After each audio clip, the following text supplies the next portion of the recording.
Okay, this question is two ways of doing it. I'm going to show you the shorter way, and then I'll explain to you the longer method. Either way is right. Just most important thing is obviously getting the correct answer.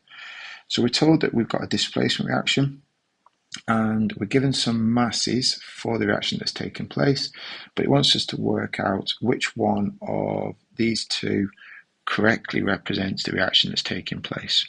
So to do this, let's first of all look at what we know about the ion.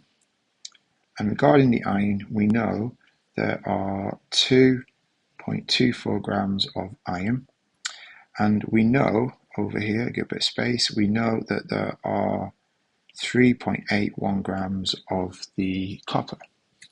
What I'm going to do is I'm going to use this triangle here. I'm going to try and work out the moles.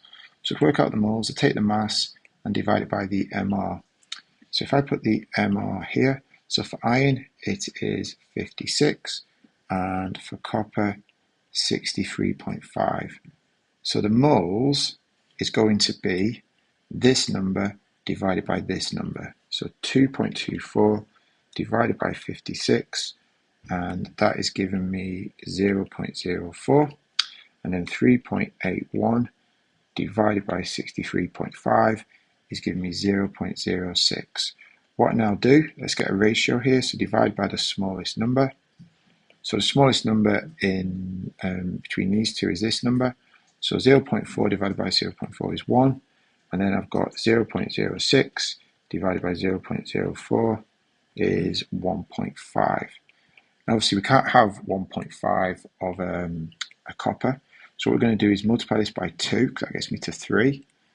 So let's put times by 2, and that gets me 3, but I have to do the same to the other side, so 1 times 2 is 2. So this means my ratio, according to this, is 2 lots of iron. In fact, I'm going to do that over here. So we've got 2 lots of Fe, and it's reacting to form 3 lots of copper. And that's reacting to form 3 lots of copper. So if I come up to my equations now, this first equation is only 1 lot of Fe and 1 lot of copper. So that doesn't fit my ratio. So it's not that one.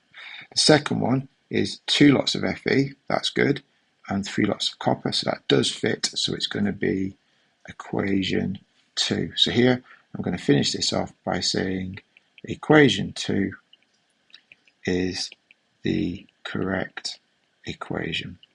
So that's the quick way to do this type of calculation. This is a popular one on a higher paper.